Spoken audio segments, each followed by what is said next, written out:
dedicada a espargir a doutrina dos Espíritos sob a égide do Cristo. E, como de hábito, ser recebido com tanto carinho, com tanto afeto, pelos irmãos e irmãs com quem compartilhamos a fé espírita. Pedimos ao Cristo de Deus que nos oriente e abra as nossas mentes e os nossos corações para que os ensinamentos que serão transmitidos por nós a partir das inspirações dos bons espíritos possam nos servir, ainda mais que se trata de um tema que é bem desafiador para nós. Quando a Fábio me convidou, disse assim: meu amigo, vamos falar sobre deveres dos pais. Eu falei, sim, mas me permita, deveres dos pais, 3 pontinhos, e dos filhos. Porque não se trata essa de uma relação unilateral. É, sem dúvida, uma relação bilateral, de deveres mútuos, de deveres recíprocos. Claro que cada um desses dois lados, se assim podemos dizer, tem suas responsabilidades em razão das condições e da etapa de vida de cada um dos envolvidos. Não se pode cobrar de um bebezinho como aquele que acabou de entrar, que a minha vontade era raptá-lo para mim, que tenha mesmo dever e mesma responsabilidade que uma pessoa de 50 anos. Como também não se pode cobrar de uma pessoa que tem 80, 90 anos os mesmos deveres para com os filhos de 40, 50 anos. É disso que vamos falar. Só que antes, para contextualizar bem a nossa fala, tanto quanto possível, vamos passar aqui rapidamente em revista alguns pontos fundamentais. Primeiro, o que é que são pais e filhos? Nada mais somos, aí inclui os avós também, os chamados avoengos. Nada mais somos do que espíritos, que quando estamos encarnados temos um tipo de relação, quando desencarnamos normalmente essa relação ou se modifica para melhor ou simplesmente tende a se tornar algo mais suave, no sentido de que já não se tem tanta obrigação entre os pares. Somos o quê? Espírito. E o que é espírito? Todos nós sabemos. Em 2 questões, Kardec faz praticamente a mesma pergunta, a resposta dos espíritos. Nas duas, resumindo, espíritos são os seres inteligentes da criação e que povoam todo o universo. Quando a gente lê essa resposta, a gente fica muito feliz, porque vai ao encontro do que ensinava o Cristo, quando dizia: não se turbe o vosso coração, crede em Deus, crede também em mim. Há muitas moradas na casa do meu Pai. Então ele dizia que, e o Kardec detalha isso quando trata, neste capítulo, há muitas moradas na casa do meu Pai, ele trata da pluralidade dos mundos habitados, mostrando as características de cada um, até mostrar que a gente vive num planeta de provas e expiações, cuja característica principal é a predominância do mal. Se alguém tem alguma dúvida em relação a isso, eu vou dizer, acorde, porque é isso mesmo. Infelizmente, queiramos ou não, predomina o mal. Claro que aos poucos nós vamos tendo um processo de, como disse a irmã, um pouco de reforma íntima. Eu não gosto disso, negócio de reforma íntima, não parece coisa de arquiteto espiritual. Eu prefiro pensar em transformação moral, como nos ensina Kardec. Reconhece o verdadeiro espírita pela transformação moral, pelo esforço que faz para domar suas más tendências. É o que ele diz. Então nós somos espíritos, que fomos um dia criados absolutamente da mesma forma, no mesmo grau de conhecimento ou de desconhecimento, de ignorância, que todos nós fomos criados simples e ignorantes, mas temos um determinismo divino, de que um dia nos alçaremos à condição de espíritos puros. Todos alcançaremos um dia a plenitude espiritual. Quando a gente pensa neste mundo, especialmente em algumas pessoas muito poderosas, é difícil acreditar que essa criatura um dia será um anjo com a sua asinha pura, velejando por aí, mas será? É determinismo divino. Só que alguns vão numa Ferrari bem poderosa e outros vão a passo de cágado, de tartaruga, aleijadinha, mas que um dia chega. É o determinismo divino, é o único determinismo que há para o ser humano. É de um dia alcançarmos a plenitude espiritual. Só que para isso, alcançarmos essa plenitude espiritual, nós temos que ser colocados diante dos desafios naturais do processo de crescimento. Porque, como dito, nascemos simples, somos criados por Deus simples e ignorantes. Isto é, sem saber, sem conhecer profundamente as leis divinas e dotados de livre-arbítrio relativo. Porque o nosso livre-arbítrio vai se expandindo à medida que a nossa maturidade espiritual também vai crescendo. Então vamos adquirindo melhor condições de discernir sobre os caminhos a seguir. Só que nesse caminho a gente muitas vezes comete muitos equívocos, muitos erros. E aí vem a pergunta 132 do Livro dos Espíritos. Qual o objetivo da encarnação? Não é da reencarnação, da encarnação. E os Espíritos respondem. Estou traduzindo aqui numa linguagem mais simples. Primeiro objetivo, chegar à perfeição. Deus lhes impõe a reencarnação para fazê-lo chegar à perfeição. É mais ou menos ipsilíteres a resposta sim. Mas tem um segundo objetivo, e aí tem a ver muita importância com o que nós estamos tratando aqui. Para que cada um tenha as condições de cumprir a sua parte na obra divina. Se fala muito pouco disso, acho tão estranho. Toda vez já se fala, não é para chegar à perfeição, mas a segunda parte é muito importante. Porque, como disse o Cristo, nós somos deuses, capazes de criar. E veja quantas coisas boas os homens criam, a humanidade cria. Pensemos, 500 anos atrás, como que era a medicina, pensemos como que é hoje, com tudo de equipamento, de tecnologia, de medicamento, enfim. Então, nós criamos sob inspiração divina quando nós já estamos nos mostrando prontos para executar a nossa tarefa. Ou pelo menos alguns estão. Porque, infelizmente, quando lá atrás, nos anos 40, se descobriu a fissão do átomo, o primeiro uso bacana dele foi jogar 2 bombas atômicas que mataram 500 mil pessoas quase. Mas também se usa para tratar doenças muito sérias, para gerar energia elétrica. Então, ao lado dos usos nocivos, estão também presentes os usos benéficos. O que nos diz que tudo isso, assim como o dinheiro e muitas outras coisas, são coisas absolutamente neutras. É o uso que nós lhes damos que lhe diz se ela é benéfica ou maléfica. É aquilo que nós temos no coração que nos leva a usar da boa ou da forma equivocada. Então nós temos esse objetivo na reencarnação. Progredir e contribuir na obra divina. Ponto. É isso que está na questão 132. Então, se a gente pensa que a gente precisa progredir, a gente já aprendeu também que o sujeito que quer progredir, ele não fica isolado lá no cume do Monte Everest ou na North Face, lá sozinho, arma uma barraca e fica ali. Não vai evoluir nada. Porque a gente só evolui no contato com o outro, na sociedade, no desafio. E é por isso que, muitas vezes, os espíritos desencarnam, chegam no mundo espiritual, passa aquele perrengue, o André Luiz não me deixa mentir, para depois estar lá todo mundo ajudando, fazendo não sei o que lá mais. Mas estar cercado de bons espíritos, de gente do bem é uma coisa.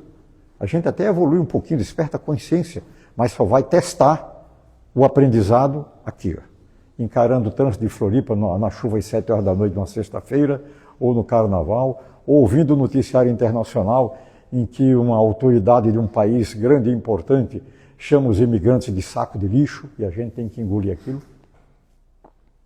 Ou outro que diz, não, eu tenho que invadir tua terra aí porque você tem minerais importantes, eu vou invadir, não importa quantos eu vou matar, quantas crianças eu vou trucidar. Então a gente tem que viver com isso. E como é que nós reagimos diante disso? Só que outra vez, a gente não apenas não vive isoladamente, como a gente precisa de um núcleo onde vamos estar colocados.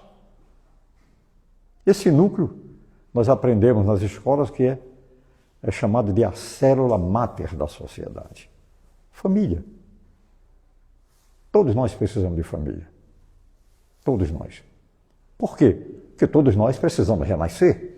Então, em algum momento do tempo, nós vamos precisar ter um pai e ter uma mãe. Sobretudo uma mãe, que, como diz o Emmanuel, a prece de uma mãe por um filho arromba as portas do céu. Quer dizer, não tem nada igual a mãe. Pai normalmente é gente boa, mas a mãe é incomparável. Não dá para comparar. E às vezes o pai, né, aquela autoridade toda, mas é mais para levar a brincadeira. Quando a coisa é séria, é a mãe que trata. Vem cá, guri. Eu me lembro quando a minha mãe, meu filho, para lá, meu filho, pai, mas quando ela olhava para mim e falava, Gilvan, eu digo, minha chapa esquentou. Então a gente precisa delas. Desses dois, pai e mãe. Então eles já cumprem, de acordo com o que dizem os Espíritos, uma missão divina. Por quê? Porque estão nos oportunizando, estão sendo auxiliares da divindade no recebimento de um irmão que vem com o intuito fundamental de progredir. Só que a coisa não é exatamente fácil. Não é como a gente passasse no Angelone espiritual, me dá 1 quilo de progresso espiritual para aquela criatura e está resolvido o meu problema. Não tem isso, não. Se vocês descobrirem, me avise, pelo amor de Deus. Mas não existe nenhum lugar, me dá 1 quilo de progresso espiritual. Mas ninguém progride pelo outro. Por mais que pai e mãe amem um filho, ele é um espírito. Lembremos, não é nossa propriedade. Não é nosso escravo. Também não somos servos deles.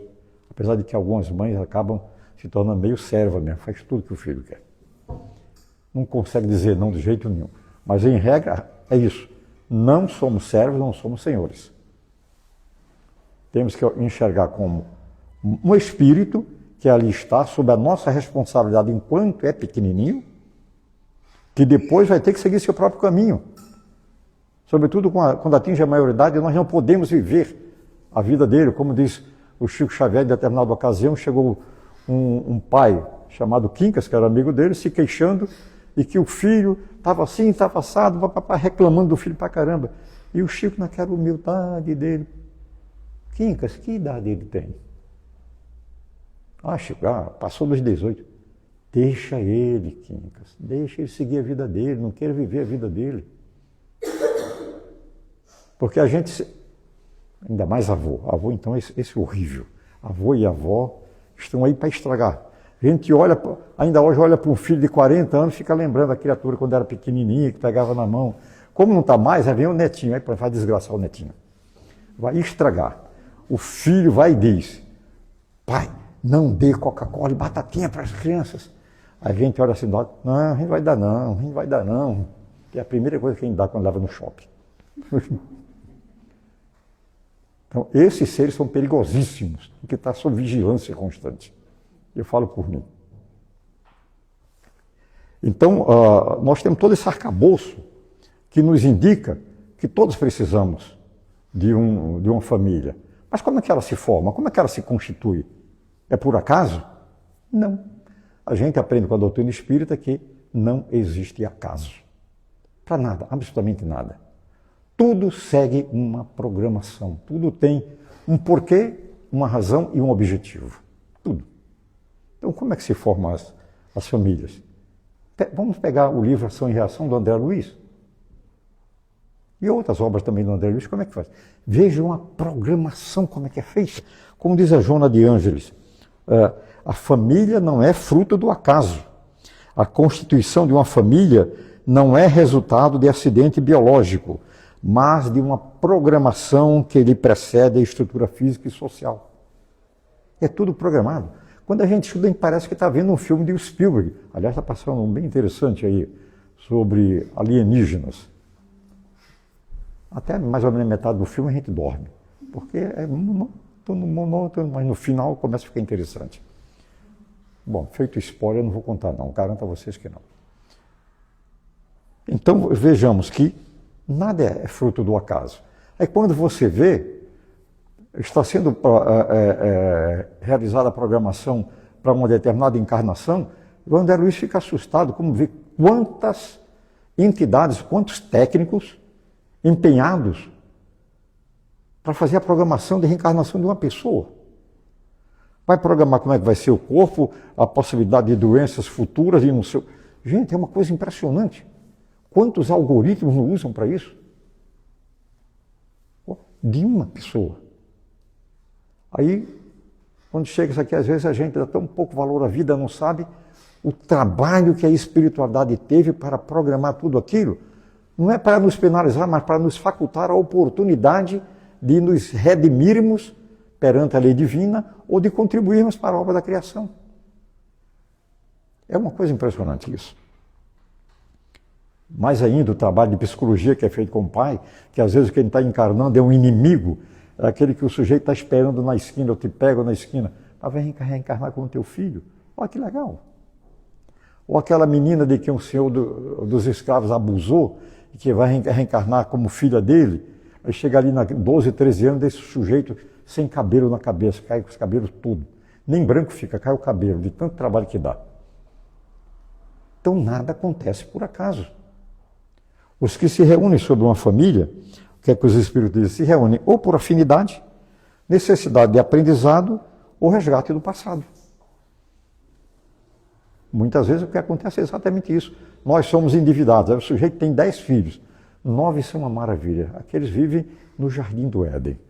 Mas tem um ou uma que é aquele sapato, aquela pedrinha é uma conversa, é um parafuso enferrujado no sapato do indivíduo, o tempo inteiro. Sabe o que é que a gente aprende? É com aquele que a gente tem mais responsabilidade. E alguns dos outros estão ali para nos ajudar, para nos apoiar, para contrabalançar um pouco e para nos ajudar. Então, disso,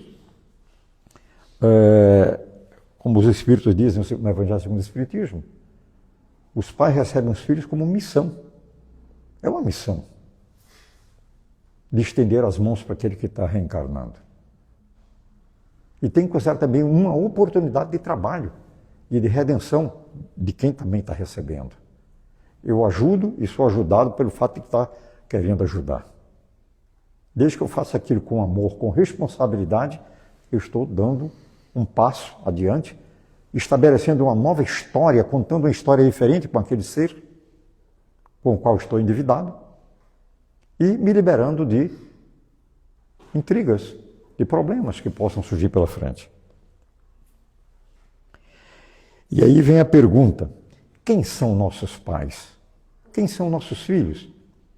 Aí a gente recorre ao Cristo, lá na Bodas de Caná ou de Canaã, como queiram pronunciar. Estava acontecendo aquela balada que nós todos sabemos, estava acontecendo na Bíblia, aquela balada, e o Cristo estava no meio. E alguém chega e anuncia: olha, tua mãe e teus irmãos estão lá fora. Ele se volta para aquela plateia toda e pergunta, passando a mão: quem são meus irmãos? Quem são minha mãe? São todos aqueles que fazem a vontade do meu Pai, que está nos céus. Aí a gente para, o que é que ele está querendo dizer com isso? Aí a gente entende, depois de muito estudo e de muito sopro dos bons espíritos. Ele está falando que a verdadeira parentela nossa é a parentela espiritual. Aquilo que se constrói por afinidade de tendências de pensamento. É isso a parentela. Tem nada a ver com sangue, porque o corpo procede do corpo, mas o espírito não procede do espírito. Então a verdadeira parentela é espiritual, determinada por afinidade.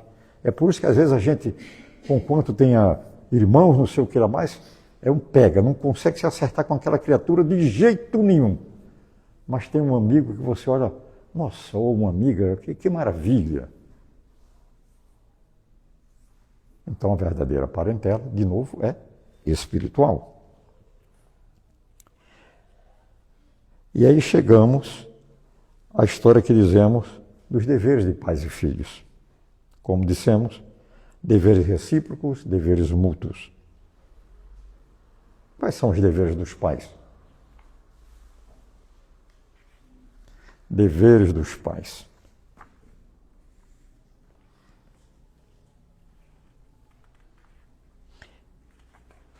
São tantos, e tem pais que mesmo depois de cumprir o dever, ainda quer continuar, vamos continuando. Muito bem. Ai, são tantos. Como dissemos, esses deveres de pais e filhos são recíprocos. E a gente tem que parar e pensar, como assim? Quando ainda crianças, os pais têm um total devotamento. Eu me lembro que uma amiga minha, lá de Brasília, uma vez me contou uma coisa que eu achei até jocoso. Tem um amigo irmão, daqueles amigos, realmente, esses que são amigos, irmãos de afinidade. Sujeito extremamente inteligente, a quem eu amo profundamente. E que não era muito ligado com criança, não. Aí um dia, quando eu fui estudar para aqueles lados lá, ela falou para mim, Gil, vou te contar uma coisa. Fulano me fez uma surpresa. Eu disse, o que é que foi? O que aconteceu? Eu levantei um dia aqui, eles tinham ganho um bebezinho, estava lá com uns 3 meses ainda, menininha. Eu levantei um dia, procurei a criatura, não estava na cama, fui no banheiro, não estava. O que aconteceu? Havia a luz assim, levemente acesa no quarto da criaturinha pequenininha. Chegou lá, o marido estava ajoelhado olhando para a criatura, olhando para o berço. Você vê o encantamento que aquele serzinho desperta na criatura. Então, naquele momento é isso. É aquele que se diz, o pai é capaz de se jogar na frente de uma bala por um filho. Talvez para sempre isso. Mas o tipo de atenção e de cuidado, se a gente deixa um bebezinho, você olha na natureza, só o ser humano é totalmente indefeso quando é bebezinho. Todos os outros animais e aves, com pouco tempo já está lá comendo, já está atrás de comida, não sei o que lá mais. Mas o bebê, se você deixar ele 3 dias sem comer, já foi. Então parece que é algo concebido precisamente para prender o indivíduo. Desperta aquele carinho, aquele amor. Então você diz, não, isso aqui eu vou fazer tudo. Mas às vezes a gente exagera. Aquela proteção, aquele envolvimento que a gente tinha quando tinha 10, 12 anos. A criatura vai crescendo e a gente não consegue alforriá-lo, deixá-lo seguir seu caminho. E é obrigação nossa deixar. Porque os deveres de pai e mãe em relação ao filho, está dito, é educar moralmente. Porque mais importante do que só passar informação é criar o caráter, ajudar a criar o caráter. É educar do ponto de vista religioso, pela religião que acreditam, orienta, mas deixa que ele escolhe. Ninguém pode colocar na mente do outro, você vai ser isso. Essa imposição também não funciona. Ensinar valores como respeito, honestidade e amor ao próximo. É um dever dos pais. Mas não só por palavras. Porque um ditado antigo, se eu estiver errado me corrijam, diz que a palavra instrui, mas o exemplo arrasta. Como que eu vou chegar para um filho de 14, 15 anos em minha casa e dizer, não beba nem fume? Aí eu vou lá para a varanda, pego, não é nem um cigarro, é um charuto cubano daquele desse tamanho e um copo entulhado de álcool. Aí eu vou dizer para o filho, não beba nem fume. E o que é que isso está adiantando? Nada.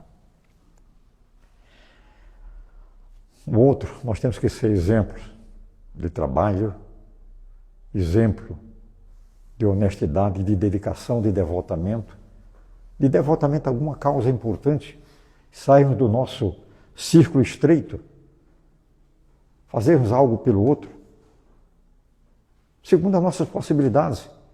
E, se possível, levar os filhos junto para que aprendam. Lá em Brasília isso era muito comum, ver as famílias saírem para ir visitar algumas chamadas comunidades, levando um tipo de apoio, pegar as crianças pequenas e levar. Eu mesmo fazia isso. Lá pela Comunhão Espírita de Brasília, a gente fazia tudo isso. Então, mostrar o caminho, isso é muito importante. Agora, deixar ao livre-arbítrio da criatura quando ela já pode fazer as suas escolhas e respeitar as escolhas. Lembro de uma história que uma vez me contaram que o pai insistia porque queria que o filho fosse médico. Olha, não tem jeito, você vai ter que ser médico. O pai era frustrado, não era médico. Não, você vai. Você vai ser o médico que eu não fui. E fez o moleque estudar. Estudou medicina. Quando acabou o curso, conseguiu o diploma, chegou o pai, está aqui o diploma que você queria de médico. Agora deixa eu fazer a minha coisa. Eu quero ser jogador de futebol. Pronto, acabou. Foi fazer outra coisa. Então a gente não pode determinar o rumo. Lembremos-nos, nós temos que estar junto e auxiliar. Ainda mais, por exemplo, quando a gente recebe em família um ser muito endividado que vem com problemas muito sérios do ponto de vista físico ou neurológico. Olha a responsabilidade do pai e da mãe. Eu já ouvi falar de pai que não aguentava e pulava fora, ficava tudo com a mãe e com a avó para cuidar de um serzinho. Isso aqui é um cuidado para todos sempre. É um devotamento que só as mães podem ter mesmo.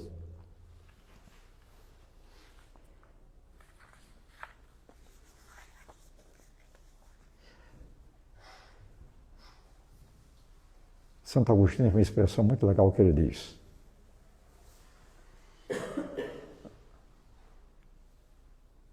Sede suave na palavra e firme na ação. Com o filho tem que ser assim mesmo, muitas vezes. Não precisa estar espancando como se fazia há 30, 40 anos atrás. Que o pai, especialmente, não era amado, era temido.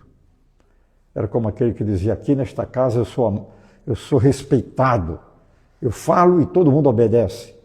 Aí diz lá no livro, no Evangelho segundo o Espiritismo, 3 pontinhos, e sou detestado. Amor, na orientação, firmeza quando necessário. E muitas vezes, dizem os psicólogos, não entendo absolutamente nada disso, que muitas vezes a criança fica implorando por disciplina, por alguém que contenha. E por isso esperneia. Não vou dizer o que eu vi um dia no shopping, não, que meu Deus, uma criancinha pequenininha que esperneava, a mãezinha só olhava para ela, faça isso não, Pedrinho, isso é feio. Aí eu pensava, se fosse na Paraíba 30 anos atrás, não era assim que se falava com o Pedrinho, não. Mas enfim, preparar para a vida espiritual. Sim, nós temos dever de mostrar os caminhos de espiritualidade. Especialmente nós na fé espírita, de mostrar que nós somos transitórios, todos nós.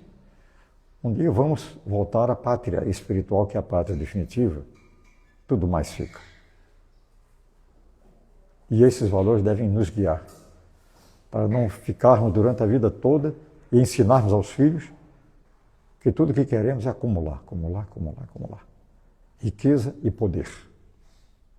E às vezes até trazendo os filhos para serem malfeitores junto conosco.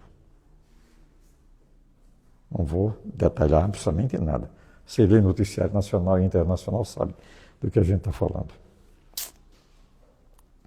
E a gente tem que ter consciência, nós como os pais, e avós também, de que nós não podemos negligenciar a nossa missão. Se a recebemos é porque nós temos a confiança de Deus, principalmente, que você pode cumprir. A providência divina te dará os meios para isso. Não desista. Faça a sua parte, que Deus fará todo o resto. Chegamos aos deveres dos filhos. Está lá no capítulo 14, honrar pai e mãe. É um ensinamento universal. Lá, os bons espíritos detalham. Ser grato, reconhecer o sacrifício que pai e mãe fazem muitas vezes com tanta dificuldade para que o filho tenha uma vida melhor do que a que eles tiveram. Ser paciente e compreensivo. Perdoar muitas vezes o pai ou a mãe que chegam nervosos e falam um monte de coisa que não deve, mas depois respira fundo e vai lá e se ajusta. Mas o que me chama mais atenção em relação ao dever é o que está aqui. Dever dos filhos, chama-se piedade filial. É um capítulo maravilhoso E esse item é fantástico de nós lermos. Capítulo 14. Piedade filial. É lindo, lindo, lindo de ver.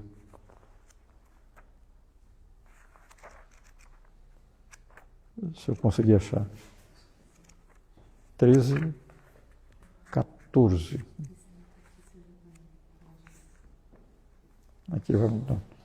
Aqui é livro dos Espíritos também, né? Essa é a questão da idade, viu? Honrai vosso pai e vossa mãe. Isto. Fala da parentela corporal, a espiritual, essa coisa toda que nós falamos. Mas esse item aqui, o item 1, item 3, piedade filial, ele diz: os mandamentos honrai a vosso pai e vossa mãe é um colorário da lei geral de caridade e de amor ao próximo. Visto que não se pode amar o seu próximo, visto que não pode amar ao próximo aquele que não ama seu pai e sua mãe. Mas o termo honrai encerra um dever a mais para com os pais, o da piedade filial.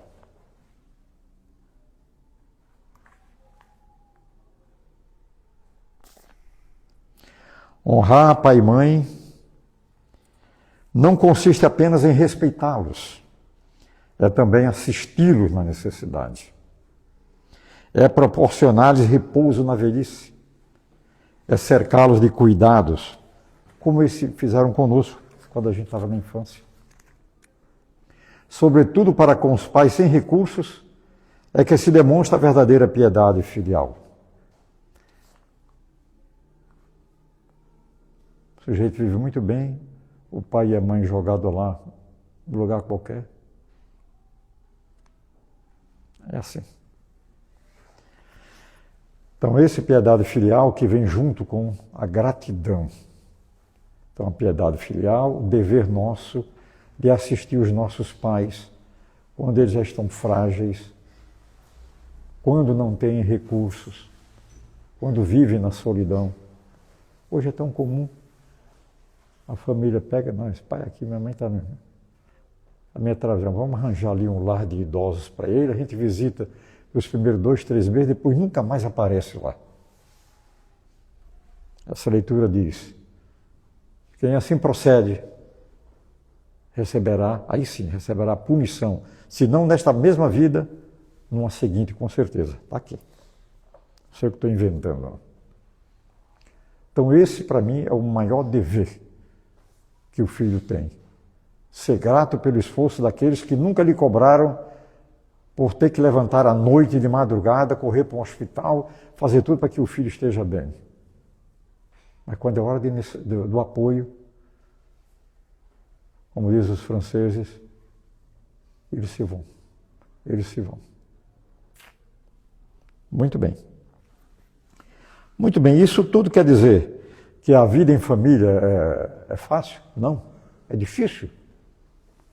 As relações familiares entre pais e filhos, principalmente nesses tempos turbulentos de mídias sociais, que não sei o quê.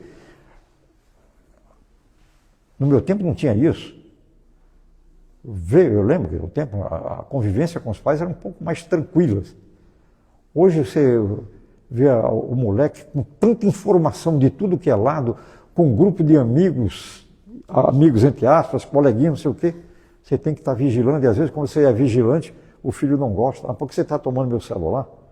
Quantas vezes a gente não vai num restaurante, por exemplo, aí tem um pai, mãe e 2 filhos, cada um com seu celular, ninguém conversa. Está todo mundo ali. Às vezes fica mandando mensagem para o outro lado do lado. Pai, está tudo bem aí? O que é que você vai comer? Eu não sei. É sério isso, é muito sério.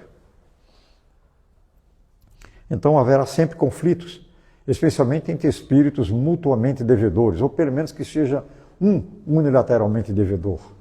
É que você tem que entender, é com esse que eu tenho mais problema, é aqui que eu tenho que desenvolver mais paciência, mais tolerância, mais compreensão, que eu tenho que dar mais de mim. E agradecer que tem os outros que me ajudam nisso. É muito comum também, especialmente hoje em dia, a diferença de comportamento, de compreensão da vida em sociedade, dada essa diferença de geração. Os conflitos surgem daí, de novo. só tem um meio de resolver isso: amor. Amor é amor. Ainda que sofra por amar, mas é o amor. Especialmente em relação àqueles que nos são confiados pela providência divina. Ali também nós sabemos que estão havendo momentos de provas e expiações. Por exemplo, quando o casal recebe uma criança como filho e totalmente, digamos, sem as funções funcionarem bem, como eu vi já em alguns lugares. E aí você vê que aquele é um encargo para aquele pai, para aquela mãe, para o resto da vida.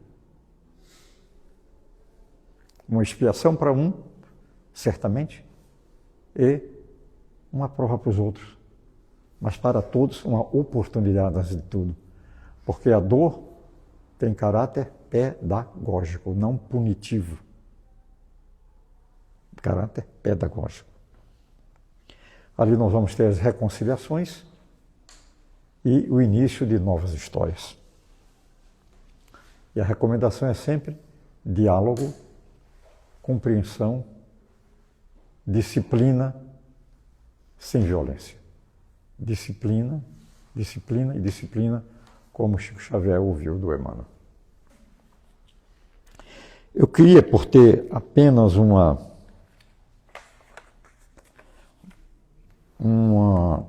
muito leve intersecção com o tema, concluir lendo aqui uma mensagem do livro Religião dos Espíritos, se me permitem. Não é exatamente o tema, mas tem uma intersecção. Quando a gente estudava matemática antigamente, tinha, olha, essa reta faz intersecção com essa outra aqui. Essa aqui tem um pouco. Porque quando eu li essa primeira vez, eu fiquei realmente emocionado. Lição ou mensagem, ou capítulo número 72 do livro Religião dos Espíritos, de Emmanuel e Chico Xavier. E o título, Essas Outras Crianças. Eu duvido que alguém, depois que lê essa mensagem 3, 4 vezes, não comece a andar na rua lançando um olhar diferente para a criancinha mais pobre. Dificilmente. Isso fica impregnado na mente. Quando abraçares teu filho no conforto doméstico, fita essas outras crianças que jornadeiam sem lar. Depois de alimento abundante para que teu filho se mantenha em linha, dispões de alimento abundante para que teu filho se mantenha em linha de robustez. Essas outras crianças, porém, caminham desnorteadas, aguardando os restos da mesa que lhes atira. Com displicência, findo o teu repasto. Escolhes a roupa nobre e limpa de que teu filho se vestirá conforme a estação. Todavia, essas outras crianças tremem de frio, recoberta de andrajos. Defendes teus filhos contra a intempérie, sob teto acolhedor, sustentando-os à feição de joias no escrínio. Contudo, essas outras crianças cochilam estremunhadas na via pública, quando não se distendem no espaço asfixiante do esgoto. Abres ao olhar deslumbrado de teu filho os tesouros da escola, e essas outras crianças suspiram debalde pela luz do alfabeto, acabando muita vez encerrada nos cubículos das prisões, à face da ignorância que lhe cega a existência. Conduzes teu filho a exame de pediatras distintos, sempre que entremostre leve dor de cabeça. Entretanto, essas outras crianças, minadas por moléstias atrozes, agonizam em leitos de pedra, sem que mão amiga as socorra. Ofereces aos sentidos de teu filho a festa permanente das sugestões felizes pela educação incessante. No entanto, essas outras crianças guardam olhos e ouvidos quase sempre sintonizados no lodo abismal das trevas. Afaga assim teu filho no trono familiar, mas desce ao pátio da provação, onde essas outras crianças se agitam em sombras ou desespero, e ajuda-as como possas. Quem serve no amor do Cristo sabe que é boa a palavra e o gesto de carinho, o pedaço de pão e a peça de vestuário, o frasco de remédio e a xícara de leite operam maravilhas. Proclamas a cada passo que esperas, confiante o esplendor do futuro, mas enquanto essas outras crianças chorarem desamparadas, clamaremos em vão pelo mundo melhor. Emmanuel Chico Xavier. Na verdade, espero que um dia chegue em que nós olhemos para essas outras crianças como se também fossem nossos filhos. E façamos por elas aquilo que nós nos empenhamos a fazer pelos nossos próprios rebentos. Que Deus nos ampare e que Jesus nos ilumine. Obrigado, boa noite.